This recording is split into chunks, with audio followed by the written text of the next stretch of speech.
jó másfél évig nem is tudtál pályára lépni ezután, és sajnos kikerültél a válogatottból is. Nagyon nehezen kerülhettél volna vissza, de még tovább játszottál hosszú-hosszú évekig, rúgtad a gólokat, és voltak szép, emlékezetes mérkőzéseid. Ugyanakkor természetes, a nagy magyar válogatott, az aranycsapat kialakult, mások jöttek a helyedre, Hidegkuti Nándi például. Bizony, a jó barátom. Jó barátod, aki élete végéig nagyon jó barátod maradt, és Feri 24 válogatottsággal büszkékedett csak. Azt hiszem, mennél jóval többet játszhattál volna. Hát most megragadom az alkalmat, hogy az igazságot is elmondjam. A statisztika alapján 24 válogatott mérkőzés van írva, de ha visszaemlékszel, ugye a háború után nagyon sok mérkőzés volt, de hogy volt? Budapest-Belgrád, Budapest-Bukarest, Budapest-Prága, Budapest-Bécs, Budapest-Párizs, és mivel Magyarországon akkor az volt, hogy a himnuszt nem lehetett játszani, nem Magyarország volt kiírva, hanem egy csapat, és mivel a himnuszt nem játszották, így nincs beszámítva. Tehát tulajdonképpen nem 24, hanem nyugodtan mondhatjuk, hogy 35-szörös válogatott. 1952-t írtuk, amikor a magyar film egyik legsikeresebb alkotását készítették el. A címe mi volt? Civil a pályán. Most én vagyok szerény, a novellát én írtam annak idején. És gratulálok, Gyurikám, mert nagyon jól sikerült a film is, és én is jól jártam, mert nagyon jól kerestünk. És ki volt a rendező? Keleti Márton. Mesélj erről a filmről, hogyan készült?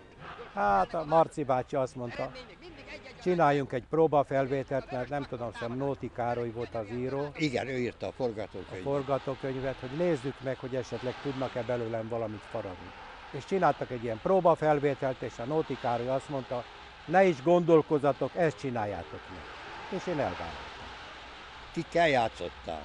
Hát így nevesebben, ugye hát unokahúgom vagy húgom, az a Ferrari Violetta volt.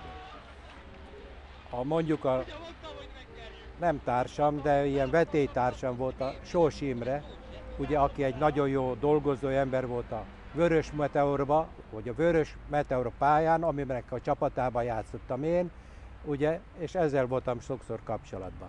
Akkor a Latabár Kálmán, még nem tudom pontosan ki. A Normás volt a filmben.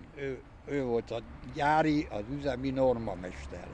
Emlékszel rá? Hogy nem, így visszaemlékezve most ugye elmondod, de emlékszem, de hát az ember már olyan sok mindent elfelejt. És... De jó volt együtt játszani Ferrarival, nem? Hát nem csak a Ferrari volt jó, hanem az egész millió tetszett nekem. Tetszett a millió, mert nagyon nagy sok embert rajongott érte, és kimondott sportegyesület volt. És az... Keleti Márton nagyon dicsért téged. Mit mondott a színészeknek rólad? Hát nem is merem elmondani, mert nagyon beképzeltségnek tűnik. Egyszer eljött a Keleti Márton, és azt mondta, meg Görbe János is volt egy, nem tudom, egy ilyen honvéd tisztak, aki játszott a honvédségnél, na, hogy azt mondja, ide figyeljetek, nézd meg, most jött ez a egyszerű sportember, de ez az életben nem késik el, ha valamit megbeszélünk. A szöveget megtanulja, nem ismétli a szöveget, elmondja úgy, ahogy kell. Ti pedig 3-szor kell nektek elmondani, és nem tartjátok be az utasításaimat, vegyetek róla példát. És én elég rosszul éreztem magamat, de jól esett, hogy ezt mondja a Keleti Márton. És te honnan ismered? Én egy brigádba dolgozom. Tegnap csúnyán összevesztünk. Belém kötött, meg késtem az edzés miatt. Kár, hogy ezt nem tudtam. Ezért is megkapta volna a magáét. Tudja, hogy a húgom van? Nem, honnan tudnám?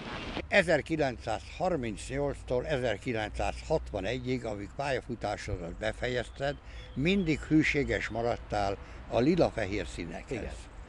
Hát azt hiszem büszkeséggel, igazán örömmel töltött el, mert kevés példa akad erre a magyar futballban. Örömmel is töltött el, de ha szabad valamit megemlíteni, egy nagy érdekességet. 3 nagy túrán vettem részt, de nem mint az Újpest csapatának tagja, hanem az Újpestnek az egyik játékosa, amit úgy hívtak, Szusza Ferenc. Ezt el is mondom, mert azt hiszem ez érdekes. Az első volt 947-ben, mikor Ferencváros ment Amerikába, Mexikóba, akkor 3 játékos kértek kölcsön, hogy erősítse a Ferencváros csapatát. Ez volt a Puskás öcsi, a Mészáros Dodó, meg én. 2 a Kispestből, 1 az Újpestből. Ez volt az egyik, hogy az időt betartsam, 52-ben véletlenül, hogy akkor elkerültem Kínába. Hogy kerültem? Egy akkori magyar válogatottat ugye meghívtak, de a magyar A-válogatott nem mehetett el Kínába, mert hát a Más A-válogatott más volt, igen, de viszont olyan nagy volt az ajánlat, hogy a labdarúgó szövetség ezt nem tudta lemondani. És engemet, mint C-válogatott beválogattak, hogy nem mennék el velük Kínába. Mai napig is áldom a napot, akinek ez a gondolata volt, hogy elmehettem, mert akkor kezdtem lábadozni a sérülésbe, és nagy gyakorlatot vettem részt, és még talán azt is elmerem mondani, hogy 16 mérkőzésen játszottunk a kínaiak ellen, és mind a 16-ot meg is nyertük. De olyan nagy neve volt annak idején a magyar labdarúgásnak, hogy külföldön ezt nagyon értékelték. Mondom, egy C-válogatottat, ez harmadik válogatottnak számított. És a harmadik külföldi út? A harmadik külföldi út pedig 56-ban, amikor elkerültem Bécsbe, sétáltam a Kertnerstrasszén, jött az Öszterhelyi, meg az öcsi. Mit csinálsz itt? Hát mondom, jöttem, mert itt van egy kis dolgom. Azt mondja, ide figyelj, megyünk Brazíliába, Rio de Janeiroba. Nem eljönnél velünk be, nem vagyunk meg. És akkor azt mondtam nektek, ha elvisztek, minden tovább vinnék. Aztán 56-ban a Honvéddal meg voltam Rio de Janeiroba, Brazíliába. Óriási sikert arattatok. Hát azt sem, nem is tudom így visszaemlékezni. A Maracana stadionban az első mérkőzésünk 200 000 ember volt kint a pályán. Még egy apró kis történetet azért elmesélek, mert gondolom nagyon érdekes. A balbekünk akkor a Lantos Misi volt. 7-es.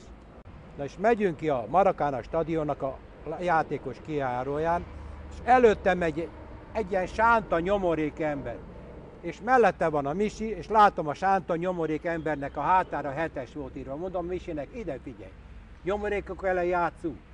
Ne viccelj már. Hát mit gondolsz, ki volt? A Garincsa.